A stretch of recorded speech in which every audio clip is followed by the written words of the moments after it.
வேலை இருக்கு, முதலீடுக்கு பணம் இல்லை. ஓகே. அப்போ எங்களோட பேங்க் பேலன்ஸ். இந்த ஃபேன்சி ஸ்டோருக்கு மட்டுமே நீங்கள் ஒரு 10 கேள்வி கேட்குறீங்களே, அப்போ ஒவ்வொரு டிபார்ட்மெண்ட்டுக்கும்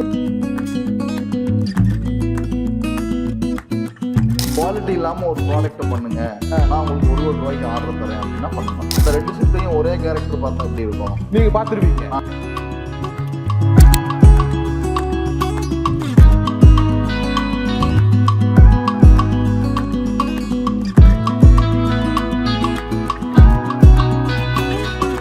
கோயம்புத்தூருக்கு தன்னந்தனியா வந்து தனக்குன்னு ஒரு மிகப்பெரிய சாம்ராஜ்யத்தை உருவாக்கி வச்சிருக்கிறாரு கோவை ராக்ஸின் உரிமையாளர் மிஸ்டர் சரவணன் சார். அவர்கிட்ட இந்த நிறுவனத்தை பற்றியும் அவரை பற்றியும் கேட்டு தெரிஞ்சுக்கலாம். வணக்கம் சார். வணக்கம் சரவணன் சார். நீங்கள் எங்கிருந்து வந்தீங்க? உங்கள் சொந்த ஊர் எது? என்னோட சொந்த ஊர் வந்து மதுரையிலேருந்து ஒரு 45 கிலோமீட்டருங்க. ஓகே. மானாமதுரை சொந்த ஊர். நீங்கள் வந்த காலகட்டம் அப்போ எப்போ? நான் 2000 இங்கே வந்துட்டேன், கோயம்புத்தூர் வந்துட்டேன். நீங்கள் வந்த உடனே தொழில் ஆரம்பிச்சிங்களா இல்லை வேலைக்கு இருந்தீங்களா சார்? வந்ததுக்கு அப்புறமே நம்ம வந்து முதல்ல நம்ம ஒரு எம்ப்ளாயாக தான் ஸ்டார்ட் பண்ணோம். ஓகே. ஃபியூச்சரை வந்து எம்ப்ளாயாக தான் ஸ்டார்ட் பண்ணோம். அதுக்கப்புறம் தான் அதுலேருந்து படிப்படியாக வந்து தான் சின்ன நிறுவனம் ஆரம்பித்து அதுலேருந்து படிப்படியாக வந்து தான் இன்றைக்கி கோவை ராக்ஸ் இந்தியா பிரைவேட்ங்கிற ஒரு பெரிய நிறுவனமாக இங்கே இருக்குது. அன்னைக்கு நீங்கள் வந்தப்போ செஞ்சுருப்பீங்களே அந்த தொழில், இப்போ ஞாபகம் இருக்கா உங்களுக்கு? இருக்கு. எல்லாமே நாங்கள் பண்ணது ஷீட் மெட்டல் ஃபேப்ரிகேஷனில் தான் நான் முதல்ல என்ட்ரானேன். வேலைக்கு சேர்ந்து ஷீட் மெட்டல் ஃபேப்ரிகேஷனில் தான் என்ட்ரானேன். அது ரிலேட்டடாக தான் இந்த பிஸ்னஸே நம்ம ஸ்டார்ட் பண்ணி ஓகே பண்ணாங்க. ஷீட் மெட்டல் ஃபேப்ரிகேஷன் ஆரம்பித்த காலத்துலேருந்து சரவணா ஷீட் மெட்டல்னு சொல்லி நம்ம போன வீடியோவில் ஒன்று சொல்லியிருப்பீங்க. எஸ். அந்த நிறுவனத்தை எப்போ தொடங்குனீங்க? அதுதான் நம்ம முதல்ல நார்மல் எம்ப்ளாயியாக உள்ளே இருந்தோம். ஒரு பெரிய நிறுவனங்களில் ஒரு சில நிறுவனங்களில் நம்ம வந்து ஒர்க் பண்ணோம். எம்ப்ளாயாக ஒர்க் பண்ணிவிட்டு அந்த அனுபவத்தை வச்சு தான் முதல்ல Saravana sheet metal 2007 Saravana sheet மெட்டல்ங்கிற ஒரு நிறுவனம் உண்டு பண்ணோம். நானும் என்னோட பிரதர் 3 பேரும் சேர்ந்து தான் அந்த நிறுவனத்தை உண்டு. சரவணன் சார், ஜஸ்ட்டு எளிமையாக நீங்கள் சொல்கிறீங்க, நான் வந்து 2000 இங்கே வந்து வேலை செஞ்சேன், நிறையா கம்பெனியில் வேலை செஞ்சுருக்கேங்கிறீங்க. அந்த டைமில் நிறைய ஸ்ட்ரகிள் இருந்திருக்குமில்ல? ஒரு எம்ப்ளாயாக ஒரு முதலாளிக்கு வேலை செய்கிறதுங்கிறது சாதாரண விஷயம் கிடையாது, இப்போத்த மாதிரி கிடையாது 2000. அந்த டைமில் உங்களோட ஸ்ட்ரகிள் என்னவா இருந்தது? ஸ்ட்ரகிள் என்னவா இருந்ததுன்னா, முதல்ல எங்களை மாதிரி வேலை செய்யக்கூடிய எம்ப்ளாயி இப்போ வந்து கிடைக்கல. அதாவது ஸ்கில்டு பர்சன், வேலை தெரிஞ்ச ஒரு எம்ப்ளாயி வந்து எங்களுக்கு வந்து கிடைக்கல. நாங்கள் வேலைக்கு போகும்போதும் சரி, ஸ்டார்ட் பண்ணும்போதும் சரி. ஓகே ஓகே சரிங்களா. அப்போல்லாம் என்ன பண்ணுவோம் அப்படின்னா, ஒரு நாளைக்கு 12 மணி நேரம், 14 மணி நேரம், 16 மணி நேரம் வேலை செய்வோம். ஓகே. 24 மணி நேரத்தில் 16 மணி நேரங்கள்லாம் நாங்கள் வேலை செய்வோம். அது வந்து கோயம்புத்தூர்ல அப்போ நடைமுறையில் இருந்தது. 2 ஷிஃப்ட் கண்டினியூஸாக எடுத்து 2 ஷிஃப்ட் இருந்தது. 2 ஷிஃப்ட்டையும் வேற ஆட்கள் வச்சு தானே பார்ப்பாங்க. ஆமாம், கரெக்ட். அந்த 2 ஷிஃப்ட்டையும் ஒரே கேரக்டர் பார்த்தா எப்படி இருக்கும்? நீங்கள் பார்த்துருவீங்க. நாங்கள் பார்த்துருவோங்க. அப்பா. நாங்கள் வந்து அந்த மாதிரி டைம் பார்க்காம கிட்டத்தட்ட 2-3 வருடங்களுக்கு மேலே அந்த மாதிரி நாங்கள் 2 ஷிஃப்ட் கண்டினியூஸாக வேலை செய்வோங்க. அந்த டயர்ட்னஸ் இருக்காது. அப்போ நீங்கள் எப்படி தூங்குவீங்க? அந்த ஏஜ் எனக்கு வேலை செய்கிற கொஞ்சம் சின்ன வயசு. அப்போ எங்களுக்கு அந்த டயர்ட்னஸ்லாம் தெரியல. சம்பாதிக்கணும் ஒரு வெறினால நாங்கள் அந்த ஒர்க்கை வந்து நாங்கள் விருப்பப்பட்டு தான் பார்த்தோம். ஓகே. அந்த உழைப்பினுடைய பிரதிபலன் தான் நீங்கள் தனியாக நிறுவனம். கண்டிப்பாக. இப்போ நம்ம நிறுவனம் ஆரம்பித்ததுக்கு அப்புறமும் முதல்ல எம்ப்ளாயாக இருந்து அந்த 16 மணி நேரம் வேலை செஞ்ச வேலையை இன்னைக்கு வந்து முதலாளி ஆனதுக்கு அப்புறமும் அதே வேலை தான். அப்போவே கோவை ராக்ஸுங்கிற பேர்லேயே ஆரம்பிச்சிட்டிங்களா? 2007 தான் முதல்ல நிறுவனம் ஸ்டார்ட் பண்ணோம். சரவணா ஷீட் மெட்டலுங்கிற பேரில் தான் நம்ம முதல்ல ஸ்டார்ட். ஓகே. உங்கள் பேரில் தான்? ஆமாம். ஓகே. ஸ்டார்ட் பண்ணி ஷீட் மெட்டல் ஃபேப்ரிக் ரிலேட்டடான ஜாப் ஒர்க்லாம் எடுத்து பண்ணோம். Okay okay. கணபதியில் அந்த ரிலேட்டடான ஜாப் ஒர்க்லாம் எடுத்து பண்ணோம். ஓகே. அதுக்கப்புறமா அதில் நிறைய ஸ்ட்ரகிள் என்னென்னா, ஒர்க் பண்ணி முடிச்சதுக்கப்புறம் பேமெண்ட் தர மாட்டாங்க. ஓகே. அன்னைக்கு வந்து கோயம்புத்தூரில் பேசிக்காக 30 days பேமெண்ட் டேர்ம்ஸு. ஓகே.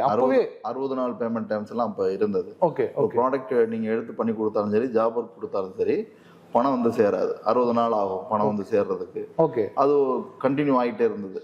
ஒரு காலகட்டத்தில் என்ன ஆகுதுன்னா, வேலை இருக்கு, முதலீடுக்கு பணம் இல்லை. ஓகே.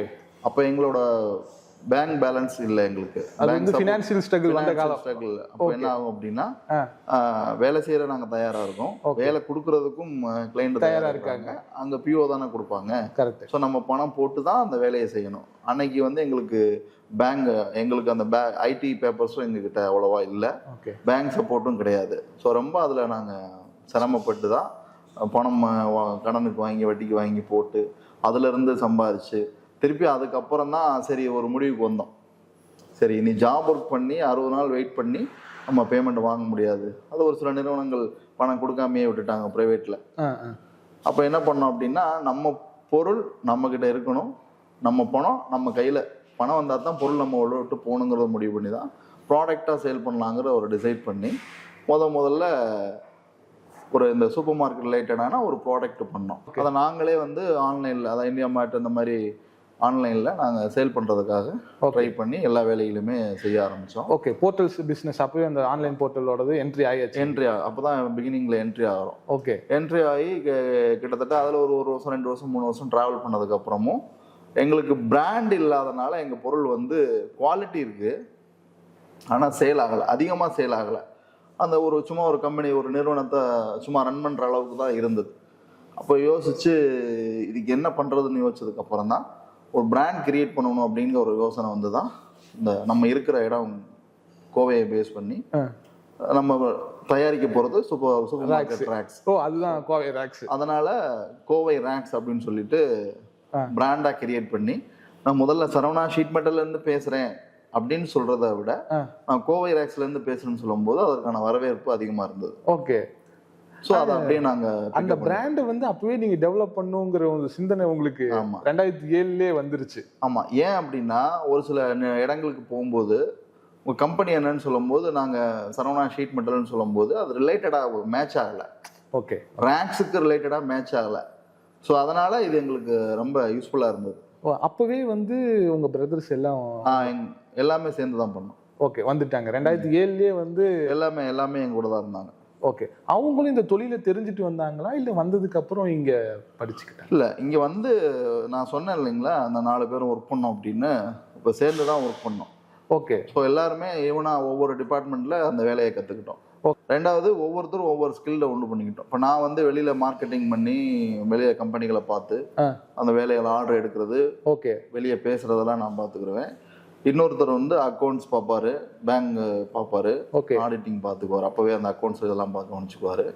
ஒருத்தர் வந்து ஒர்க்கில் ஸ்கில்டு, ஓகே, அவர் மேன் பவர் வச்சு அந்த வேலைகளை பார்க்கறதுக்கான. அதனால 4 பேருமே 4 வேலைகளை பிரிச்சு பண்ணதுனால எங்களுக்கு இன்னும் ஈஸியா இருந்தது. ஓகே, அதே 16 மணி நேரம் வேலை செய்யக்கூடிய எம்ப்ளாயி நாங்க இருந்ததுனால எங்களோட growth வந்து ரொம்ப ஷார்ட் டைம்ல அதிகமா நாங்களால பண்ண முடிஞ்சது. இன்னைக்கு மேன் பவரை பேலன்ஸ் பண்ணி ஜெயிக்கிறது தானே. நீங்க ஒருத்தர் ஜெயிச்சது வந்து கம்பெனி கிடையாது இல்ல? கண்டிப்பா. அப்ப மேன் பவர் எப்படி நீங்க மேனேஜ் பண்ணீங்க? இல்ல, அதுக்கப்புறம் எடுக்கக்கூடிய எம்ப்ளாயிகள் எல்லாமே எங்களுக்கு அடாப்ட் ஆகக்கூடிய எம்ப்ளாயி தான் நாங்க வச்சுக்கிட்டோம். ஓகே, ஓகே, எங்களுக்கு வேலைக்கு வரல, லீவ் போடுறாங்க அப்படின்னா நாங்க ரொம்ப ஃப்ராங்கா எங்களுக்கு நீங்க செட் ஆக மாட்டீங்கன்னு சொல்லிடுவோம். ஓகே, அப்புறம் அந்த 16 மணி நேரத்தை நாங்க எப்படி மினிமைஸ் பண்ணி ஒர்க் பண்ணணுமோ அதுக்கப்புறம் ஆட்கள் நிறைய எடுத்து நாங்கள் அதை பிரித்து ஒர்க் பண்ணிக்கிட்டோம். அந்த 2007 காலகட்டத்திலேயே அந்த முடிவு எடுக்கிறதுக்கான இது வேணும், இந்த எம்ப்ளாயி செட் ஆகும் ஆகாதுங்கிறதுல ரொம்ப கிளியராக இருந்தீங்க. ஏன்னா நாங்களும் இறங்கி தானே வேலை செஞ்சோம் ஃபீல்டில், நாங்களும் ஒரு மேன் பவரை தானே வேலை செஞ்சோம். ஓகே, அப்போ நாங்கள் வேலை செய்யும்போது இன்னொருத்தர் எங்கள் கூட வேலை நீங்கள் இன்னும் 5 பேர் 10 பேர் வேலை செஞ்சால் தானே அந்த ஒர்க்கை நாங்கள் அதிகப்படியான ஆர்டர்களை நாங்கள் முடிச்சு கொடுக்க முடியும். இப்போ இருக்கிற காலகட்டம் வந்து நார்த் இந்தியன் லேபர்ஸ் வந்து அதிகமாக வந்து கோயம்புத்தூர்ல வந்து இருக்காங்கன்னு. அந்த 2007 வந்து அந்த மாதிரி லேபர்ஸ் வர தொடங்கிட்டாங்களா? இல்லை நீங்க அப்போ வந்து பிகினிங் உள்ள வந்துட்டு இருந்தாங்க. ஓகே, வந்துட்டு இருந்தாங்க. பெரிய நிறுவனங்கள்ல மட்டும்தான் நார்த் இந்தியன்ஸ் நிறைய. ஏன்னா அவங்க வந்தாங்கன்னா அவங்களுக்கு தங்குறதுக்கு ரூம் கொடுக்கணும், அந்த ஃபுட் அலவன்ஸ் நம்ம கொடுக்கணும். ஓகே, அப்போ நமக்குலாம் அந்த செலவு பண்ணக்கூடிய கெப்பாசிட்டி இல்லை. Okay, okay. ஸோ அதனால நம்மளால அவங்கள அதிகப்படியாக எடுக்க முடியல. அப்போ ஒரு 1-2 பேர் இருந்தாங்க. ஓகே, இருந்தாங்க. இன்னைக்கு வந்து நம்ம லேபர்ஸ்னுடைய எண்ணிக்கை வந்து ஆல்மோஸ்ட் ஒரு 300 பீப்புள்ஸ் இருப்பாங்கன்னு நினைக்கிறேன். நான் இங்கே 200 இருக்கிறாங்க, வெளியே 100 பேர், வெளியே 100 பேர், 300 பேர் இருக்கேன். இன்னைக்கு அந்த மேன் பவரை மேனேஜ் பண்றதுக்கு எந்த மாதிரியான ஸ்ட்ராட்டஜிஸ்? இப்போ நம்ம மேன் பவரை மேனேஜ் பண்றதுக்கு நம்மளே இங்கே குவார்டர்ஸ் வச்சிருக்கோம். ஓகே, எம்ப்ளாயிஸ்க்கான குவார்டர்ஸ் வச்சிருக்கோம். இங்கேயே ஒரு கிட்டத்தட்ட 50லேருந்து 70-75 பேர் வந்து தங்கி ஒர்க் பண்றாங்க. ஓகே, அந்த ஃபெசிலிட்டிலாம் நம்ம பண்ணதுனால இப்போ கொஞ்சம் ஈஸியா இருக்கு.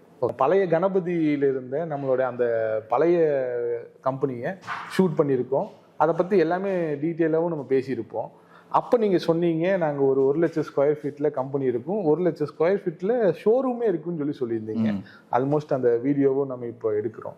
இந்த திட்டமிடல் எவ்வளோ வருஷத்து திட்டமிடல், இது எவ்வளோ காலம் உங்களுக்கு எடுத்துக்கிச்சு? இப்போ 2007 இருந்து 2020 ஆச்சு. 13 வருடம் ஆச்சு.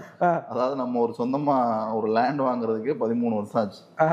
13 வருஷம் கழிச்சு ஒரு லேண்டு நம்ம கம்பெனிக்குன்னு வாங்குறோம். ஏன்னா நம்ம அந்த 2007 வந்ததுக்கப்புறம் நமக்கு ஒரு 500 ஸ்கொயர் ஃபீட்டில் தான் நம்ம ஆரம்பித்தோம். அதுக்கப்புறமா படிப்படியாக அது வந்து 10,000, 20,000, 30,000, 40,000 அங்கங்கே பிரான்ச் போட ஆரம்பிச்சிட்டோம் கணபதியில். ஓகே. ஸோ இது எல்லாமே தனித்தனியாக இருந்ததுனால எங்களுக்கு building process, labour expense, travel expense இது எல்லாமே ரொம்ப அதிகப்படியான செலவாக இருந்தது. ஸோ இதெல்லாம் எப்படி கண்ட்ரோல் பண்ணதுன்னு திங்க் பண்ணி தான் நமக்குன்னு ஒரு சொந்த இடம் வேணும், அந்த அந்த காம்பவுண்ட்குள்ளே எல்லாமே ஒன்றா இருந்துட்டா இன்னும் நல்லா இருக்கும் அப்படிங்கிற மாதிரி ஒரே இடத்துக்குள்ள வந்துட்டோம். சார், நீங்க கோவை ரேக்ஸுங்கிற பேர் மாத்தினீங்க, அதெல்லாம் வந்து சொன்னீங்க ஒரு 100 பேர்லேருந்து 200 பேர் 300 பேர் வரைக்கும் வந்துட்டாங்க. ஆல்மோஸ்ட் ஒரு 1,00,000 ஸ்கொயர் ஃபீட்டில் வந்ததுக்கு அப்புறம் தான் இந்தியா பிரைவேட் லிமிடெட்னு மாத்தினீங்களா, இல்லை இதுக்கான திட்டம் என்ன பண்ணீங்க? பிராண்டா பண்ணணும் அப்படின்னு சொன்னேன் இல்லையா. அப்போ அந்த பிராண்டா பண்ணும்போது முதல்ல அன்னைக்கு எனக்கு இருந்த நாலேஜ் வச்சு கோவை ரேக்ஸ்ன்னு நாங்கள் பிராண்ட் பேர் மட்டும் வச்சு சரவணா ஷீட் மெட்டல் எல்லா ப்ராசஸும் போயிட்டு இருந்தது. திருப்பி இதை வந்து ரெக்கார்டு பண்ணணும் இல்லையா. ரெக்கார்டபிள் பண்ணுறதுக்கு என்ன பண்ணணும் அப்படின்னா, ஒரு பிஸ்னஸ் கன்சல்டண்ட்டை வச்சு கோவை ரேக்ஸ் 4 பேர் இருக்கிறதுனால எங்கள் 4 பேரையும் உள்ள இன்ட்ராக்ட் பண்ணுறதுனால கோவை ரேக்ஸ் இந்தியா பிரைவேட் லிமிடெட்னு இந்த நிறுவனத்தை எக்ஸ்பாண்ட் பண்ணாங்க. இந்த நிறுவனத்தை அன்னைக்கு இருந்த எம்ப்ளாயிஸ்க்கு இன்னைக்கு 300 பீப்புள்ஸ் எம்ப்ளாயிஸ் மேனேஜ் பண்ணுறதுக்கு எவ்வளோ பேர்த்து நீங்கள் மேனேஜ்மெண்ட்டில் வச்சுருக்கீங்க? இல்லை, மோர் தென் இப்போ ஒரு 50+ இப்போ ஆஃபீஸ்க்காக அட்மின்காக இருக்கிறாங்க. ஓகே, அட்மினே மெயின்டைன். ஆமாம், ஆஃபீஸ் ஸ்டாஃப்ஸே இருக்கிறாங்க. ஓகே. இப்போ எம்ப்ளாயிஸ் அதுக்கப்புறம் இருக்கிற எம்ப்ளாயிஸ் எல்லாம் பிரித்து டிபார்ட்மெண்ட் வைஸாக பிரிச்சிருக்கோம். பவுடர் கோட் பண்ணியிருக்கோம், மிஷின் ஷாப் வச்சுருக்கிறோம், இன்ஸ்டலேஷன் டீம் வச்சுருக்கிறோம், டிசைனிங் டீம் வச்சுருக்கிறோம், அக்கௌண்ட்ஸுக்கு தனியாக ஆள் இருக்கிறாங்க. இப்படி ஒவ்வொரு டிபார்ட்மெண்ட்டும் பிரித்து எல்லா நிறுவனம் மாதிரி நாங்களும் செப்பரேட் பண்ணி தான் வச்சுருக்கோம். சார், இந்த ஒரு கேள்வியை வந்து நான் கேட்காம போகிறது வந்து எனக்கு முடியாத விஷயம். நீங்கள் என்ன படிச்சிருக்கீங்க? நான் 8th ஸ்டாண்டர்ட் படிச்சிருக்கேன். 8ஆம் கிளாஸ் படிச்சுட்டு இந்த ஆல்மோஸ்ட் ஒரு 50+ கிராஜுவேட்ஸை வந்து இன்னைக்கு வந்து நீங்கள் ப்ளேஸ் பண்ணியிருக்கீங்க. அவங்களுக்கான எல்லா விதமான பொறுப்பும் நீங்கள் செக்ரிகேட் பண்ணி கொடுத்துருக்கீங்க. இந்த நாலேஜ் நீங்கள் எப்படி வளர்த்துக்கிட்டீங்க? அனுபவத்தால் தான் வளர்த்துக்கிட்டேன். ஓகே. நம்ம ஒவ்வொரு இடத்துலையும் நம்ம போகும்போது போங்கிற மாதிரி நிறையா பிஸ்னஸ் மேனை நம்ம பார்க்குறோம். அது நிறையா பிஸ்னஸ் மேன்னா ஒரே கேட்டகரியில் உள்ள பிஸ்னஸ் கிடையாதுங்க. ஓகே. வேறு இருக்கிற கேட்டகரியில் இருக்கிற பிஸ்னஸ் மேன் நிறையா நம்ம போகும்போது நம்ம அனுபவத்தில் கற்றுக்குறோம். திருப்பி அதுக்குன்னு பிஸ்னஸ் கன்சல்டன்ட்லாம் இருக்கிறாங்க கோயம்புத்தூரில். Okay okay. அவங்க மூலமாகவும் அவங்களும் அப்ரோச் பண்ணி இந்த பிஸ்னஸ் கண்டினியூ பண்ணுறதுக்கு என்ன பண்ணுறது, மேன் பவர் எப்படி எடுக்கிறது, யாரெல்லாம் எடுக்கிறது, எப்படிப்பட்ட ஆட்களை எடுக்கிறதுன்னு நம்மளும் கற்றுக்கிட்டோம். அவங்கள வச்சு தான் அந்த மேன் பவர்லாம் மேனேஜ் பண்ணுறதுக்கு பண்ணிட்டு இருக்கோம். ஓகே. இந்த மேனேஜ் பண்ணுறது உள்ள ஓகே. இப்போ தமிழ்நாடு மட்டும் நீங்கள் பண்ணுறப்ப தமிழ் வச்சு நீங்கள் பேலன்ஸ் பண்ணியிருப்பீங்க. தமிழ்நாடு இல்லாமல் தென்னிந்தியா ஃபுல்லாக இன்னைக்கு கோவை ரேக்ஸ் வந்து வளர்ந்துருக்கு. டிபார்ட்மெண்டல் ஸ்டோர்னு எடுத்துட்டா கோவை ரேக்ஸுக்குன்னு நம்பர் 1 பிராண்ட் இருக்கு. அதை நீங்கள் வளர்த்துக்கிறதுக்கு என்ன பண்ணீங்க? அவங்க கூட கம்யூனிகேஷன் எப்படி வச்சுக்கிட்டீங்க? இந்த ஆரம்பத்தில் வந்து நான் மட்டுமே மார்க்கெட்டிங்கில் இருந்தேன். நம்ம அண்டை மாநிலமான கேரளாவில் மட்டும்தான் முதல்ல பிஸ்னஸ் ஸ்டார்ட் தமிழ்நாடு அண்டு கேரளாவில் பிஸ்னஸ் பண்ணோம். கர்நாடகா, ஆந்திராலாம் எப்பயாவது அவங்களா டைரெக்டாக வந்து விசிட் பண்ணி பார்த்து வாங்கிட்டு போகிறாங்க. இங்கே தமிழோட டச் இருக்கும். ஓகே. அப்படிப்பட்டவங்கள்ட்ட தான் நம்ம பிஸ்னஸ் பண்ணிகிட்டு இருந்தோம். ஆனால் இன்னைக்கு ஏரியா வைஸாக நம்ம மேன் பவர் வச்சுருக்கோம். மார்க்கெட்டிங், சேல்ஸுக்கு, டெலி மார்க்கெட்டிங் பண்ணுறதுக்கு சேல்ஸில் கன்னடா, தெலுங்கு, மலையாளம் பேசுறதுக்கான நம்ம மார்க்கெட்டிங் பர்சன்ஸ் நம்மக்கிட்ட இருக்கிறாங்க. ஸோ அவங்கள வச்சு தான் இப்போ அந்த மாதிரி ஏரியாவில் நம்ம அந்த பிஸ்னஸை பிட்ச் கண்டினியூ பண்ணிட்டு இருக்கோம். அங்கே வந்து பிஸ்னஸ் பண்ணுறதுக்கான வாய்ப்புகள் ஏற்படுத்தியிருக்கோம். ஓகே. இன்னைக்கு வந்து டிபார்ட்மெண்டல் ஸ்டோரோட தேவைகள் எந்த அளவுக்கு இருக்கு, அந்த தேவைகளை பூர்த்தி பண்ணுறதுக்கு கோவை ரேக்ஸ் எந்த அளவுக்கு வேலை செய்யுது? தேவைகள்னு எடுத்துக்கிட்டிங்கன்னா, நமக்கு அன்னைக்கும் சரி இன்னைக்கும் சரி ஒரு 10 வருஷத்துக்கு முன்னாடி எப்படி பெட்டி கடை, மளிகை கடை வந்ததோ அதே ஸ்பீடில் தான் இன்னைக்கு வந்து சூப்பர் மார்க்கெட் வந்துட்டு இருக்கு. ஓகே. பாப்புலேஷன் அதிகமாயிட்டே இருக்கு இல்லையா. ஓகே. ஒரு ஏரியா டெவலப் ஆகுது அப்படின்னா அந்த டெவலப் ஆகிற ஏரியாவில் எல்லாமே குறைஞ்சது 2 ஷாப்பாவது வந்துடும். வேற என்னமெல்லாம் பண்றோம்? இப்போ வந்து 500 ஸ்கொயர் ஃபீட்டுக்கு மேலே எந்த ரீட்டைல் அவுட்லெட் வந்தாலும் எங்களால் ரேக் பண்ணி கொடுக்க முடியும் கஸ்டமைஸாக. ஓகே. ஸோ எங்களுக்கு வந்து சூப்பர் மார்க்கெட் மட்டும் டிபெண்ட் பண்ணி இருக்க வேண்டிய கட்டம் இப்போ இல்லை. முதல்ல இருந்தது, இன்னைக்கு நிலைமைக்கு இல்லை. இன்னைக்கு நாங்கள் எல்லா டிபார்ட்மெண்ட்டுமே பண்ணுறோம். சூப்பர் மார்க்கெட் பண்ணுறோம், ஹைப்பர் மார்க்கெட் பண்ணுறோம், vegetable shop, tools shop, baby shop, electronics, hardwares, vegetables, இந்த மாதிரி எல்லா கேட்டகரி. நீங்கள் இப்போ உங்களோட ஐடியாவில் எனக்கு இந்த மாதிரி ஒரு ஷாப் பண்ணணும், என்னோட ப்ராடக்ட் இப்படி நான் டிஸ்பிளே பண்ணணும்னு நீங்கள் வந்தீங்கன்னா நாங்கள் அதை பண்ணி கொடுக்க தயாராக இருக்கும். ஓகே. இன்னைக்கு டிஸ்பிளேலேயே வந்து ரொம்ப அதிகமான பெரிய டிஸ்பிளே போகிறது வந்து இந்த மெடிசன் தான், மெடிக்கல் ஷாப்பு. அதுக்கு எந்த அளவுக்கு நம்ம சப்போர்ட் பண்ணலாம்? அது மெடிசன்ஸ் ரேக்கை பொறுத்தளவுக்கு ஹாஸ்பிட்டல் அட்டாச்மெண்ட், அந்த ஃபார்மசி அட்டாச்மெண்ட் பண்ணுற அளவுக்கு நம்மக்கிட்ட இப்போ மாடல்ஸ்லாம் இருக்குது. நிறைய மாடல்ஸ்லாம் இருக்குது. அது இல்லாமல் நாங்கள் இப்போ உள்ள நீங்கள் உங்களோட எக்ஸ்பீரியன்ஸ் சென்டரில் பார்த்தது வந்து ட்ராலி முதல் கொண்டு வந்து ஏகப்பட்ட வெரைட்டிஸ் வச்சுருக்கீங்க. இந்த மாதிரி வெரைட்டிஸ் வேறு எங்கேயுமே நாங்கள் பார்த்ததே இல்லை. அந்த ட்ராலி வந்து மேனுஃபேக்சரிங் பண்ணுறோமா, இது நம்ம ரீட்டைல் நம்ம சேல்ஸ் பண்ணுறோமா? இப்போ நாங்கள் ஒரு சில அதாவது ஒரு 90% ப்ராடக்ட் வந்து நம்ம ஷீட் மெட்டலில் நாங்களே இங்கே பண்ணிடுறோம். ஓகே. இப்போ நீங்கள் சொன்ன மாதிரி ட்ராலி இந்த ப்ராடக்ட் எல்லாமே இம்போர்ட் பண்ணுறோம். அது இம்போர்ட் பண்ணுறோம் நம்ம இம்போர்ட் பண்ணி கொடுக்குறோம். ஓகே. ஏன் பண்ணி கொடுக்குறோம் அப்படின்னா, அதை நம்ம இங்கே பண்ணும்போது அதுக்கான யூனிட்ஸ்லாம் போடும்போது நமக்கு ரொம்ப அதிகப்படியான செலவுகள் ஆகும். ஸோ அதனால் அந்த மாதிரி விஷயங்களை மட்டும், யூனிக்காக இருக்கிற கிடைக்காத பொருட்களை மட்டும் வெளியிலேருந்து நாங்கள் இம்போர்ட் பண்ணி அதையும் கஸ்டமருக்கு வந்து, கஸ்டமர் ஒரு ரெண்டுக்கு நம்ம சென்டருக்கு வந்துட்டாங்க அப்படின்னா வேறு எங்கேயும் போக வேண்டியது இல்லை. எல்லாம் அவங்க நினைக்கிற எதிர்பார்க்குற எல்லாமே எங்களை நம்மளால் கொடுக்க முடியும். நான் இன்னும் ஒரு கொஸ்டின் கேட்குறேன். நீங்கள் ஜஸ்ட்டு ஒரு ½ அன் ஹவர் நம்ம இன்டர்வியூ ஸ்டார்ட் பண்ணுறதுக்கு முன்னாடி ஒரு கால் வந்துச்சு உங்களுக்கு, அந்த ஃபேன்சி ஸ்டோரு ஆரம்பிக்கிறேன்னு சொன்னோடனே நீங்கள் வந்து நிறைய கொஸ்டின்ஸ் கேட்டுகிட்டே இருக்கீங்க. அதில் முக்கியமாக எனக்கு ரொம்ப பிடிச்சது வந்து நீங்கள் எவ்வளோ ஹைட்டில் வைக்க போகிறீங்க, வெறும் ஃபேன்சி ஐட்டம் மட்டும் வைக்க போகிறீங்களா, இல்லை டால்ஸ் வைக்குவீங்களா, கிஃப்ட் ஐட்டம் வைப்பீங்களா அப்படின்ட்டு. அப்போது இந்த ஃபேன்சி ஸ்டோருக்கு மட்டுமே நீங்கள் ஒரு 10 கேள்வி கேட்குறீங்களே, அப்போ ஒவ்வொரு டிபார்ட்மெண்ட்டுக்கும் ஒவ்வொரு செக்டாருக்கு இப்படி தான் கேள்வி கேட்பீங்களா? ஆமாம், கஸ்டமரோட தேவை என்னங்கிறத நீங்கள் முதல்ல புரிஞ்சுக்கிட்டா தானே அவருக்கான எஸ்டிமேஷன் நீங்கள் கொடுக்க முடியும். அவருக்கு என்ன தேவைன்னு அவரால் சொல்ல முடியாது. ஓகே. இனிஷியலாக எல்லாருனாலையும் டக்குன்னு சொல்ல முடியாது. இப்போ ஒரு ப்ராடக்ட் கேட்கும்போது நம்ம தான் அவருக்கு என்ன தேவைங்கிறத புரிஞ்சு தான் நீங்கள் ஒரு எஸ்டிமேஷனே கொடுக்கணும். அவருக்கான மாடலை நீங்கள் செலக்ட் பண்ணி கொடுக்கணும். நார்மலாக ஃபேன்சி ரேக்னா ஏதாவது நீங்கள் ஒரு கற்பனை பண்ணி வச்சதை வந்து அவர்கிட்ட நீங்கள் சேல் பண்ண முடியாது. விற்க முடியாது. விற்கக்கூடாது, இல்லை விற்க முடியாது. என்ன விலைக்கு கொடுப்பீங்க, அவர் என்ன எதிர்பார்க்குறாருன்னு உங்களுக்கு தெரிஞ்சால் தானே கொடுக்க முடியும்.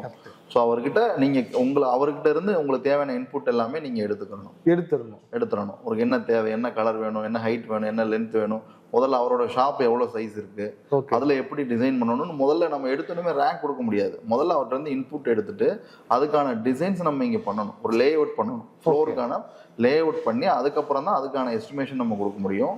ஒரு 2 மீட்டிங் கண்டிப்பாக இருக்கணும் கிளைண்ட் கூட. 2 மீட்டிங் அதுக்கப்புறம் தான் நம்ம எஸ்டிமேஷனுக்கே ஃபர்ஸ்ட் மீட்டிங் வந்து இன்கேஸ் நாங்கள் அவங்க பிளேஸை போய் பார்ப்போம். ஓகே. பார்த்துட்டு அந்த பிளேஸை நாங்கள் மெஷர்மெண்ட் எடுத்துட்டு அதுக்கப்புறமா இங்கே வந்து அதுக்கான டிசைன் உண்டு பண்ணிட்டு திருப்பி கஸ்டமரை நாங்கள் இன்வைட் பண்ணுவோம். எங்கள் ஃபேக்ட்ரிக்கு நீங்கள் வாங்க. ஏன்னா இவ்வளோ பெரிய ஷோரூம் வச்சுருக்கோம் இல்லையா, எக்ஸ்பீரியன்ஸ் சென்டர் வச்சுருக்கிறோம். இப்போது கஸ்டமர் உள்ளே வந்துட்டாங்க அப்படின்னா அவங்க ஒரு இமேஜினேஷன்லேயே பேச வேண்டியது இல்லை. ஓகே. இங்கே இருக்கிற டிஸ்பிளேயை பார்த்துட்டு எக்ஸ்பீரியன்ஸ் சென்டர் பார்த்து எக்ஸ்பீரியன்ஸ் பண்ணியே எங்களுக்கு இந்த ப்ராடக்ட் வேணும்னு சொன்னாங்க அப்படின்னா அவங்க முதல்ல என்ன பொருள் அவங்க தேடி வந்தாங்க, என்ன பொருள் அவங்க வாங்கணும்னு நினைக்கிறாங்க பொருளை அவங்க லைவாக இங்கே பார்த்துடலாம். ஓகே. பார்த்ததுக்கு அப்புறமா எனக்கு இது வேணும்னு சொன்னதுக்கப்புறம் நாங்கள் ஓவராலாக எல்லாம் டிசைட் பண்ணிவிட்டு அவருக்கு ஒரு எஸ்டிமேஷன் கொடுத்துருவோம். ஓகே. இன்னைக்கு இருக்கிற சூழ்நிலையில் வந்து நிறைய டிபார்ட்மெண்டல் ஸ்டோரு, ஹைப்பர் மார்க்கெட்டு வந்துட்டே இருக்கு. அப்போது ஒவ்வொருத்தருக்கும் ஒவ்வொரு தேவைகள் இருக்கும். இப்போ ஒவ்வொருத்தரும் விதவிதமாக கான்செப்டில் வரானுங்க. இப்போ இருக்கிற ஜென்ரேஷன் கூட அதை நீங்கள் எந்த அளவுக்கு மெர்ஜ் ஆகி இல்லை அவங்களுக்கு ஏற்ற மாதிரி ஒர்க் பண்ணுறதுக்கு என்ன பண்ணுறீங்க? இல்லை, இன்னைக்கு வாட் இஸ் நியூ, இன்னைக்கு என்ன வருது, இன்னைக்கு மார்க்கெட்டில் என்ன புதுசாக இருக்குது அப்படிங்கிறத நாங்களுமே பார்க்குறோம் இல்லையா. நாங்களுமே சோஷியல் மீடியா பார்க்குறோம். இன்னைக்கு என்ன புதுசாக வருதுன்னு அவங்க கேட்க வேண்டாம். அதில் என்ன வருதோ நாங்களாவே கிரியேட் பண்ணி ரெடி பண்ணிடுவோம். நம்மளே அப்டேட்டில் இருப்போம். நம்மளே அப்டேட் பண்ணணும். ஓகே. பண்ணாதான் இங்கே கஸ்டமர் வந்து அவங்க நினைக்கிறத வாங்கிட்டு போக முடியும். ஓகே. அவங்க ஒரு விஷயம் அவங்க எதிர்பார்த்து வராங்கன்னா அவங்கள விட நம்ம இன்னொரு 50% அட்வான்ஸ்டாக நம்ம இருக்கணும். எஸ், இருந்து அதில் ஒரு டிசைன் வச்சுருப்போம். ஓகே. அதில் அவங்க நினைக்கிற கஸ்டமைஸ் கேட்டாங்கன்னா அதில் கஸ்டமைஸ் பண்ணி கொடுத்துருவோம். நம்ம டீம் இருக்கிறாங்க, அவங்கள வச்சு டிசைன் பண்ணிடுவோம். அந்த ப்ராடக்ட்டை டிசைன் பண்ணி அவங்களுக்கான ப்ராடக்ட்டை அதை சேல் பண்ணிடுவோம். ஓகே. ஒன்ஸ் கஸ்டமர் உள்ள எக்ஸ்பீரியன்ஸ் சென்டரில் பார்த்தாலுமே இதுதான் ப்ராடக்ட், உங்கள் கடைக்கு ஏற்ற மாதிரி டிசைனிங் ஒரு ஆர்கிடெக்ட் டிசைனர்ஸ் இங்கே இருப்பாங்க. நம்ம அது கேட் யூஸ் பண்ணி பண்ணுறோம். இப்போ பண்ணி தான் அவங்களுக்கு காட்டுறோம். லைவாக காமிச்சதுக்கப்புறம் தான் நம்ம கொட்டேஷனுக்கே போகிறோம். ஆமாம், எஸ்டிமேஷன் அதுக்கப்புறம் தான் போவோம். ஓகே. இன்னைக்கு இருக்கிற நியூ ஜென்ரேஷன் பிஸ்னஸ் பீப்புள் வந்து வராங்க, இமீடியட்டாக பிஸ்னஸ் பண்ணணும், இமீடியட்டாக இது பண்ணணும், இல்லை நான் நினச்சதுலாம் பண்ணணும்னு நினைக்கிறாங்க. அப்படி இருக்கிறவங்களுக்கு நீங்கள் என்ன சஜஸ்ட் பண்ணுவீங்க? இல்லை, பிஸ்னஸை பற்றி முதல்ல அவங்க என்ன பிஸ்னஸ் பண்ண போகிறாங்களோ அதை பற்றின குறைஞ்ச அளவு புரிதலாவது அவங்களுக்கு முதல்ல இருக்கணுங்க. ஓகே. இல்லாமல் நீங்கள் டக்குன்னு வந்து சூப்பர் மார்க்கெட் பண்ணணுங்கிறத பண்ண முடியாது. ஒரு சூப்பர் மார்க்கெட் பண்ணணும்னா யார் வேணாலும் பண்ணலாம். ஆனால் அதுக்கு அவங்க குறைஞ்சபட்சம் ஒரு 3 மாதம் 6 மாதமாவது இந்த ஃபீல்டை அவங்க எக்ஸ்பீரியன்ஸ் பண்ணியிருக்கணும். ஒன்று போய் டைரெக்டாக கற்றுக்கணும், இல்லை ஏற்கனவே பண்ணிகிட்டு இருக்கவங்க கிட்ட கேட்டு தெரிஞ்சுக்கிறணும், இல்லை அதை பற்றி ஒரு ரிசர்ச்சாவது அவங்க பண்ணணும். சின்னதாவது ரிசர்ச், சின்னதாவது அவங்களுக்கு ஒரு நாலேஜ் வேணும். ஓகே, ஒன்லி மணி மட்டும். ஆமா, நீங்க ஆரம்பிக்கிறதுக்கு முன்னால நாலேஜ் எடுத்துட்டீங்கன்னா உங்களுக்கு ஆரம்பிச்சதுக்கு அப்புறம் ரொம்ப ஈஸியா போயிடும். நீங்க எல்லாம் பண்ணிட்டு அதுக்கப்புறம் நம்ம இப்ப பழகிக்கலாம்னு சொன்னீங்கன்னா கொஞ்சம் அது உங்க பிசினஸ் அது வந்து பாதிக்கும். வெறும் மணி மட்டும் வச்சு உடனே ஸ்டார்ட் பண்ண முடியாது. பேசிக் இன்ஃபர்மேஷன் வேணும். பேசிக் இன்ஃபர்மேஷன் அது ரொம்ப பேசிக். முதல்ல ஒரு கடையை நம்ம எங்க பாக்குறோம், ஓகே, அந்த இடத்த சுத்தி எவ்வளவு ஃபேமிலிஸ் இருக்கிறாங்க, ஓகே, எவ்வளவு பாப்புலேஷன் இருக்கு, ஓகே, அதுக்கு இந்த அவுட்புட் போதுமா, ஓகே, இந்த இந்த நம்ம இன்லெட் வச்சிருக்க இந்த அவுட்புட் போதுமா, ஓகே, என்னென்ன பொருள் வைக்கலாம், என்ன பொருள் சேல் ஆகும், அந்த ஏரியால இதுக்கு முன்னாடி எத்தனை கடைகள் இருக்கு, அதெல்லாம் என்ன நிலைமையில போயிட்டு இருக்கு, ஓகே, இது எல்லாத்தையும் பார்க்கணும். இது எல்லாமே கொஞ்சம் அனலைஸ் பண்ணிட்டாங்க அப்படின்னா ஃபெயிலியர் ஆகாது. ஓகே, ஓகே, பிசினஸ் வந்து ஃபெயிலியர் ஆகாது. நீங்க உங்களுக்கு ஒரு ஸ்பார்க் இருந்திருக்கும்ல, இந்த கோவேராக்ஸ் இப்படி ஒரு பிரம்மாண்டமா தொடங்கணும், ஒரு தம்பிகளை எல்லாத்தையும் ஒரு அரவணைச்சு ஒரு ஸ்தாபனத்தை உருவாக்குறது சாதாரண விஷயம் இல்லை. அந்த ஒரு ஸ்பார்க் உங்களுக்கு எப்போ வந்துச்சு? சம்பாதிக்கணுங்கிற வெறிதாங்க. அவ்வளவுதாங்க, வேற ஒன்றும் இல்லை. நல்ல வழியில சம்பாதிக்கணும். ஓகே, அதுல வந்து எந்த காம்ப்ரமைஸும் இல்லை, கிடையாது. நீங்க உங்களோட போர்டு நாங்க பார்த்தோம், நீங்க உட்கார்ந்த சீட்ல உண்மை, உழைப்பு, உயர்வு, இந்த இதை வந்து எப்போ உறுதிப்படுத்துனீங்க இதுதான் அப்படின்னா? இல்லை, அது ஆரம்பத்துல இருந்து நம்ம ஒரு எம்ப்ளாயா இருந்ததுல இருந்தே அந்த எண்ணம் நமக்குள்ள இந்த ஒரு விஷயம் இருக்குங்க. ஓகே, அது ஏன் அப்படின்னா ஆரம்ப காலகட்டத்தில் எங்களுக்கு சின்ன ஸ்ட்ரகிளாக இருந்தது. நாங்கள் ப்ராடக்ட் போட்டு டெலிவரி பண்ணும்போது எனக்கு கிட்டத்தட்ட ஒரு 60-70 லட்ச ரூபாய்க்கு மேலே எனக்கு லாஸ் ஆச்சு, நஷ்டம் அப்போவே ஆச்சு. ஏன் அப்படின்னா இப்போ ஆரம்ப கட்டத்தில் நம்ம கோவை சரவணா ஷீட் மெண்டல்னு வந்தோம், அப்புறம் கோவை ரேக்ஸ்னு வந்தோம், பிராண்ட் பண்ணிட்டோம். ஆனால் அப்போ இருக்கிற பேமெண்ட் டைம்ஸ் வந்து 60-40. அதுக்கு டெலிவரி பண்ணதுக்கப்புறம் தான் அந்த ப்ராடக்ட் பணமே கொடுப்பாங்க. ஏன்னா நம்மளை முழுசாக அவங்க நம்பணும் இல்லையா. அப்போ நம்மளுமே பெரிய அளவில் ரீச் ஆகலை. அந்த 2007-2010 நம்ம பெரிய அளவில் ரீச் ஆகலை. ஸோ அதனால் நாங்களும் அந்த காம்ப்ரமைஸ்க்கு வந்து உடன்படுற மாதிரி இருந்தது. ஓகே, அப்போ அன்னைக்கு வந்து நல்லா பேசி பழகி இருந்த கஸ்டமர்ஸுகளே நிறையா பேர் செக் பவுன்ஸ் ஆகுறது, பேமெண்ட் கொடுக்காம இருக்கிறது அப்படின்னு சொல்லி எங்களுக்கு ஒரு 2-3 வருடங்கள்லேயே எங்களுக்கு பெரியபடியான லாஸ் இருந்தது. ஸோ இதை எப்படி சரி பண்ணுறதுன்னு பண்ணதுக்கப்புறம் தான் நாங்கள் இப்போ ப்ரைவேட் லிமிட்டடாக பண்ணி எங்களுக்குள்ள ஸ்ட்ரென்த்தை நாங்கள் கஸ்டமர்கிட்ட காட்ட ஆரம்பித்தோம். நாங்கள் இப்படி தான் இருக்கோம், நாங்கள் இப்படி தான் பிஸ்னஸ் பண்ணுறோம் அப்படின்னு சொல்லி 100% நாங்கள் பண்ணக்கூடிய எல்லா ஸ்டாஃப்கிட்ட ஒரு டெஸ்டிமோனியல் எடுத்து நீங்கள் இந்த இடத்துல நான் அவருக்கு பண்ணியிருக்கேன், ஓகே, நீங்கள் வேணா நீங்கள் கேட்டுக்கோங்க, எங்களோட பேமெண்ட் டைம்ஸ் இதுதான், ஓகே அப்படின்னு கஸ்டமருக்கு நாங்கள் முதல்ல நாங்கள் யார் அப்படிங்கிறத புரிய வச்சோம். எங்கள் ப்ராடக்ட் எப்படி இருக்குங்கிறத புரிய வச்சதுக்கு அப்புறம் தான் நாங்கள் 100% பேமெண்ட்டுக்கே நாங்கள் உள்ளே வர முடிஞ்சது. ஓகே, எடுத்தோன்னே 100% பேமெண்ட்டும் போக முடியாது, வாங்க முடியாது. ஓகே, இப்போ இருக்கிறவங்களோட பெரிய பிரச்சனையே அதுதான், எடுத்தோன்னே நாங்கள் 100% பேமெண்ட் தான் பண்ணுறோம்னு சொல்லி. அது ஒரு சில ப்ராடக்டை பொறுத்துருக்கு. இப்போ நீங்கள் போய் கோயம்புத்தூர் மாதிரி சிட்டியில் ஒரு ஷாப்பில் ஒரு எலக்ட்ரிக்கல் ஷாப்பில் ஒரு ஹார்ட்வேர் ஷாப்பில் எங்கேயாவது போய் நீங்கள் ஒரு பொருள் வாங்கணும் அப்படின்னா நீங்கள் கிரெடிட் சொல்லிலாம் வாங்க முடியாது. யாராக இருந்துட்டு போங்க, அவங்கள பொறுத்தளவுக்கு கேஷ் அண்ட் கேரி இருக்கணும். இல்லை ஒரு பெரிய நிறுவனம் இருந்தால் பிஓ போட்டு நீங்கள் கொடுத்து பாஸ் பண்ணணும். ஓகே, இது அந்த நிறுவனத்தை வந்து நம்ம இதுதான் ஸ்ட்ரக்சருங்க. ஓகே, அதை தாண்டி ரெகுலராக வாங்குற பிஸ்னஸுக்கு வந்து கேஷ் அண்ட் கேரி போகணும். ஏன்னா இதெல்லாம் ஆர்டர் பேஸில் பண்ணுறது. நாங்கள் பண்ணுறது எல்லாமே மேக்ஸிமம் கஸ்டமைஸ் தான் பண்ணுறோம். ஒரு ஆர்டர் கொடுத்து ஒரு 15 டேஸ்க்குள்ளே நீங்கள் பண்ணணும் அப்படின்னா அவங்க எல்லா பேமெண்ட்டுமே முதல்ல நமக்கு கொடுக்க மாட்டாங்க, அது வாங்குறதும் பாசிபிள் கிடையாது. ஸோ அவங்ககிட்ட வந்து ஒரு 50% அட்வான்ஸ் வாங்கிக்கிட்டு நம்ம ஒர்க்கை ஸ்டார்ட் பண்ணி அவங்களுக்கான டிசைன்ஸ் ஆரம்பித்து முடிச்சிடுறோம். தென் முடிச்சதுக்கப்புறம் உங்களுக்கு கன்ஃபார்ம் பண்ணுறோம், உங்கள் ஜாப் ஆர்டர் முடிஞ்சது, நீங்கள் டெலிவரி எடுத்துக்கலான்னு சொன்னதுக்கப்புறம் பேலன்ஸ் ரிப்பீட் பேமெண்ட் வாங்கிக்கிட்டு நம்ம இன்ஸ்டாலேஷன் பண்ணி கொடுக்குறோம். அதில் ஏதாவது ஸ்ட்ரகிள் இருந்துச்சுன்னா இருக்கும், ஒரு சில இடங்களில் ஸ்ட்ரகிள் இருக்கும், அதையும் நாங்கள் ஈஸியாக ஹேண்டில் பண்ணி ஃபினிஷ் பண்ணி கொடுக்கறதுனால எங்களுக்கு இன்னொரு கிளைண்ட் வந்து நீங்கள் ஒரு இடத்துல பண்ணீங்க, அங்கே இந்த மாதிரி எங்களுக்கு ஒரு பிரச்சனை இருந்ததுன்னு சொல்ல வாய்ப்பு இல்லை. அந்த மாதிரி இது கொடுக்க மாட்டோம், வாய்ப்பு இல்லை. அந்த மாதிரி நாங்கள் வச்சுக்கிற மாட்டோம். இந்த ஒரு விஷயம் வந்து நான் எவ்வளோ கொடுத்தாலும் பண்ண மாட்டோம்னு சொன்னால் கோவேராக்ஸ் எந்த விஷயத்த பண்ணாது. குவாலிட்டி இல்லாமல் ஒரு ப்ராடக்ட்டை பண்ணுங்க, நான் உங்களுக்கு 1 கோடி ரூபாய்க்கு ஆர்டர் தரேன் அப்படின்னா பண்ண மாட்டோம். கம்பெனி வந்து ஒரு உருவாகணும், கம்பெனி எவ்வளோ தூரத்துக்கு போகுதுங்கிறது இந்த ஒரு விஷயம் தான். மற்ற கம்பெனிக்கும் கோவேராக்ஸுக்குமான வித்தியாசம் என்ன இருக்கு? நல்ல கேள்வி கேட்டிருக்கிறீங்க. மற்ற கம்பெனிக்கும் கோவேராக்ஸுக்கும் என்ன வித்தியாசம்னா, first of all quality. Okay, quality. இப்போ உதாரணத்துக்கு ஒரு கஸ்டமருக்கு நீங்கள் ஒரு 5 lakhsக்கு ஒரு கொட்டேஷன் கொடுக்குறீங்க. ஓகே, இப்போ அந்த கஸ்டமர் உங்ககிட்டையும் அடுத்த கம்பெனி நம்மகிட்டையும் அடுத்த கம்பெனியும் நெகோஷியபிள் பண்ணி ஒரு 4.5 lakhsக்கு எனக்கு முடிச்சு கொடுங்கன்னு கேட்குறாரு.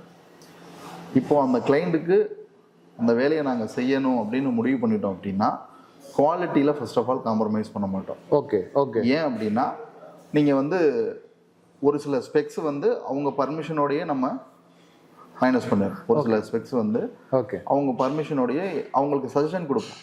ஓகே. நாங்கள் 5 lakhs கொடுத்துருக்கோம், நீங்கள் எப்படி 4.5 லட்ச ரூபாய்க்கு பண்ண முடியும்னு அந்த கிளைண்ட்டே என்னை கேட்கலாம் இல்லையா? ஓகே. அப்போ என்ன பண்ணுவோம்னா அவர் பர்மிஷனோட ஒரு சில மாடுலேஷன் பண்ணுவோம். ரேக்ல டிசைனில் மாடுலேஷன் பண்ணி ஓகே குவாலிட்டியில் காம்ப்ரமைஸ் பண்ணாமல் அந்த ஒர்க்கை நாங்கள் ஃபினிஷ் பண்ணி கொடுப்போங்க. ஓகே. இதுதான் கோவேராக்ஸுக்கும் அடுத்த கம்பெனிக்கும் உள்ள வித்தியாசம். சார் இந்த விஷயத்தை கேட்குறேன், ஒருவேளை கொட்டேஷனில் பீட் பண்ணி உங்களுக்கு யாராவது போயிருக்காங்களா, இல்லை கொட்டேஷன் எங்களுக்கு கொஞ்சம் அதிகமாக இருக்குன்னு போயிருப்பாங்க, அவங்க ரிட்டன் ஏதாவது ஒரு காலகட்டத்தில் திருப்பி நம்மளுக்கு வருவாங்க இல்லை, அது மாதிரி ஏதோ சம்பவம் நடக்குது? நிறைய இருக்குங்க, நிறைய இருக்கு. அதாவது ஆரம்ப கட்டத்தில் பட்ஜெட் பார்த்து தான் நம்ம எல்லாமே ஒரு ப்ராஜெக்ட் ஆரம்பிக்கிறோம். ஓகே. ஸோ பட்ஜெட் பார்த்து ஆரம்பிச்சுட்டே இருக்கிறாங்க. ஒரு கட்டத்தில் 2-3 விஷயங்களை அவங்கள ட்ராப் பண்ணும். உதாரணத்துக்கு அவங்க ஷாப் டிசைன் பண்ணுறதுல ஒரு ரேக்கோ இல்லை ஒரு இன்டீரியர் டிசைனோ பண்ணும்போது அவங்க அதை வந்து எப்படி மினிமைஸ் பண்ணணும்னு நினச்சி ஒரு சில இடத்துல வருவாங்க.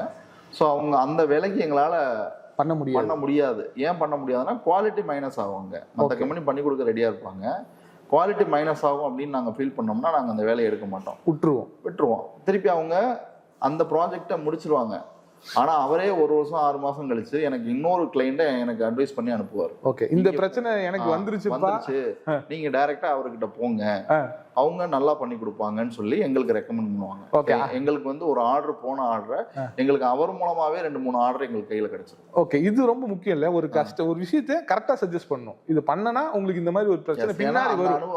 அவர் வந்து ஃபீல் பண்ணுவார். எப்ப ஃபீல் பண்ணுவாருன்னா 6 மாசம் ப்ராடக்ட்டை வாங்கி யூஸ் பண்ணதுக்கு அப்புறம் அவர் ஃபீல் பண்ணிடுவார். ஓகே, 6 மாசம் கழிச்செல்லாம் இல்ல, ஒரு ப்ராடக்ட்டை வாங்கி அவர் ஷாப்புக்குள்ள கொண்டு வரும்போதே தெரிஞ்சு போயிடும். யூஸ் பண்ண தொடங்க மறாதனாலே தெரிஞ்சிடும். அதான் நம்ம கோவேராக்ஸ்ல பார்த்ததுக்கும் இப்போ நம்ம கிட்ட வந்திருக்க வேற கம்பெனில வாங்கி வந்திருக்க ரேக்குக்கும் இவ்வளவு வித்தியாசம் இருக்கு அப்படிங்கிற விஷயத்த அவர் அண்டர்ஸ்டாண்ட் பண்ணிடுவாருங்க. ஓகே, அதுதான் ரொம்ப சக்சஸ் இல்ல இண்டஸ்ட்ரியில. நம்ம ஒரு ப்ராஜெக்ட் எடுத்து ஜெயிக்கிறதை விட ஒரு ப்ராஜெக்ட் சஜஸ்ட் பண்ணி ஜெயிக்கிறதுங்கிறது ரொம்ப முக்கியமான விஷயம். அப்போ என்ன ஆகும் அப்படின்னா அவர் அதை அண்டர்ஸ்டாண்ட் பண்ணிட்டு அடுத்து வர்ற அவர் நண்பர்களுக்கோ ஒரு வெல்விஷருக்கோ என்ன பண்ணுவாருன்னா, நீங்க இந்த மாதிரி கோவேராக்ஸ்ல போய் ப்ராடக்ட் வாங்குங்க, நீங்க மற்ற கம்பெனியை கம்பேர் பண்ணீங்கன்னா அதை ஒரு சில இடங்கள்ல பெட்டர் சாய்ஸ் வந்து கோவேராக்ஸ் அப்படின்னு சொல்லுவாங்க.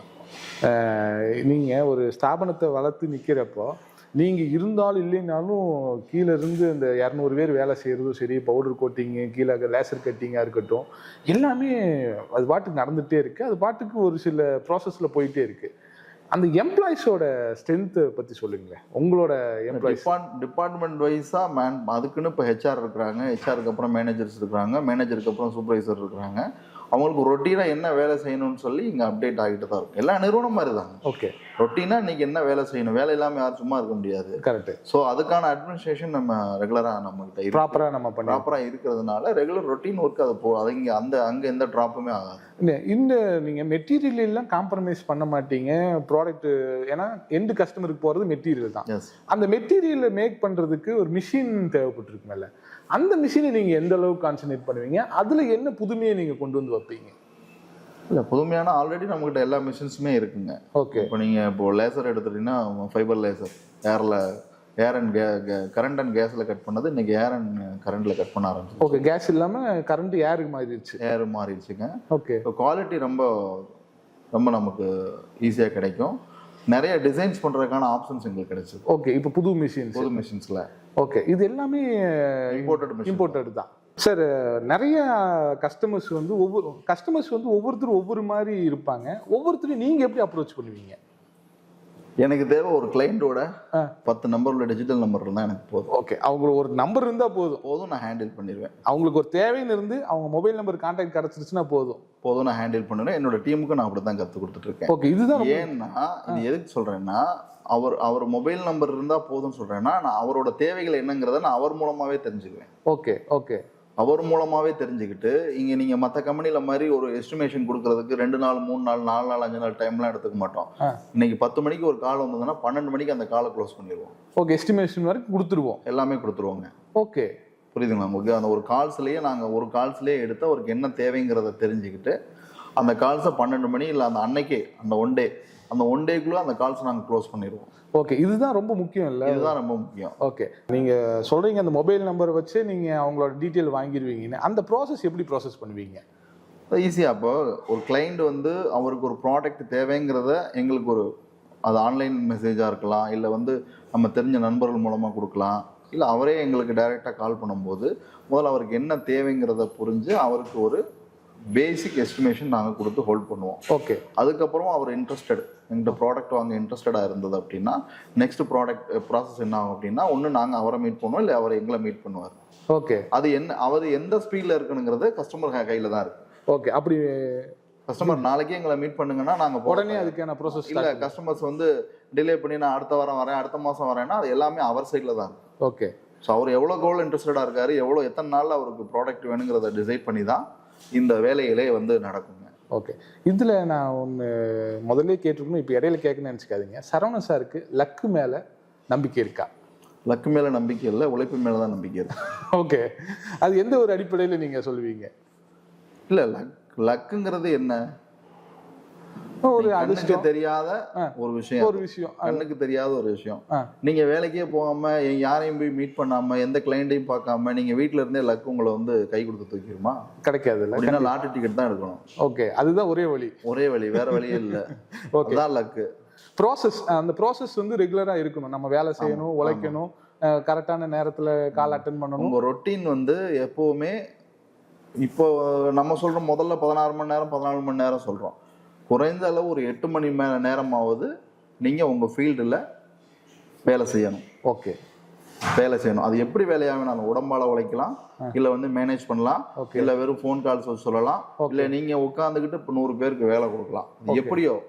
ஆனால் வந்து நீங்க உங்க எந்த பிஸ்னஸ் பண்ணாலும் அந்த பிஸ்னஸ்ல உங்களுக்கு கவனம் அங்கே இருக்கணும். இன்னொன்று வந்து சமீபமாக ஒரு நீங்கள் ஸ்டேட்டஸ் வந்து ரேடியோ சிட்டி அவார்டு வாங்கியிருந்தீங்க, அதுக்கு நாங்களும் ஃபோட்டோகிராஃபர் தான். அந்த தருணம் உங்களுக்கு எப்படி இருந்துச்சு? அது நம்ம இத்தனை நாள் நம்ம பேசிக்காக இப்போ நீங்கள் கேட்ட அந்த 2000 இத்தனை வருடம் நம்ம வேலை செஞ்சோம். நம்ம வேலை செஞ்ச மீன்ஸ் வந்து நம்ம உழைச்சோம், நமக்காக உழைச்சோம். அதுக்கு வந்து ஒரு நிறுவனம் நம்மளை தேடி ஒரு விருது கொடுக்கணும்னு முன் வந்தப்போ நம்ம பெருமையாக வாங்கிட்டோம். ஓகே. அது ஃபேமிலியோட சேர்ந்து எல்லாரும் இப்போ தம்பி ஃபேமிலி எல்லாரும் இருந்தாங்க. அந்த ஃபீல் வந்து நல்லா இருந்துச்சு. நீங்களும் அதில் வந்து ரொம்ப என்ஜாய் பண்ணி அந்த அவார்டை வாங்கிட்டு இது பண்ணீங்க. முன்னாடி வந்து இது ஒட்டுமொத்தமாக திருப்பி புரட்டி போடுற மாதிரி 1 லட்சம் மரக்கன்றுகளை நட போகிறோம்னு சொல்லி அங்கே ஒரு பெரிய ஒரு ஃப்ளக்ஸ் வச்சிருக்கிறீங்க. அது என்ன மாதிரியான விஷயம்? அந்த ஒரு சோசியல் ரெஸ்பான்சிபிள் உங்களுக்கு எப்போ இருந்து வந்துச்சு? இல்லை, நான் அதுவும் பிஸ்னஸ் ரிலேட்டடாக தான் வந்தது. நிறைய இடங்களுக்கு நான் ட்ராவல் பண்ணும்போது இப்போ இந்த பைபாஸ் போடுறதுக்கு நிறைய மரங்களை கட் பண்ணிட்டாங்க. மரங்களே இல்லை. கரெக்ட், மரங்களே இல்லை. அது நம்ம போகும்போதெல்லாம் அதை பார்க்கும்போது ரொம்ப ஃபீல் பண்ணுவேன். ஓகே. ஐயோ இவ்வளோ பெரிய மரத்தை வெட்டி சாய்ச்சிட்டாங்களே அப்படிங்கிற அந்த ஃபீல் நமக்கு எப்போவுமே இருக்கும். ஓகே. அது ஒரு காமன் மேன் எனக்கு இருந்தது. ஸோ இதை எப்படி நம்ம ஒருத்தர்னால அதை டக்குன்னு அவ்வளோ மரங்களை வைக்க முடியாது. ஸோ எங்கள் ஃபேக்ட்ரி ஓப்பனுக்கு ஒரு 1000 மரக்கன்றுகள் நாங்கள் கொடுத்தோம். ஓகே.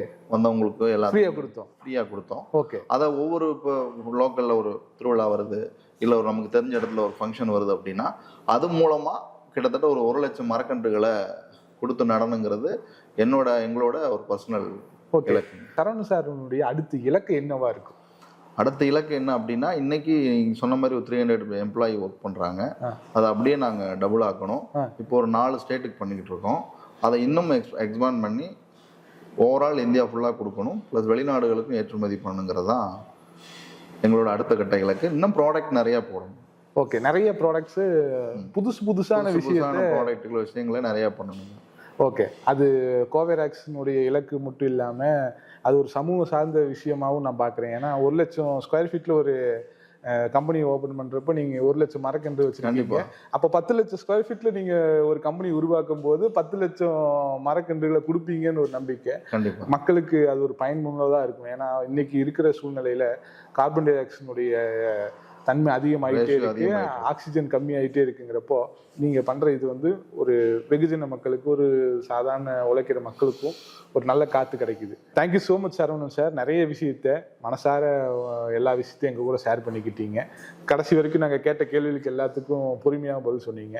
இந்த நிறுவனம் இது மாதிரி ஒரு பெரிய ஹைட்டுக்கு போகணும், அது மாதிரி உங்கள் கூட நாங்களும் சேர்ந்து ட்ராவல் பண்ணுறோம்னு கேட்டுக்கிறோம். Thank you so much sir. நன்றி ஷான் சார். எங்களோட சேர்ந்து நீங்களும் மென்மேலும் வரணுங்கிறது எங்களோட ஆசைங்க. Thank you so much sir. Thank you.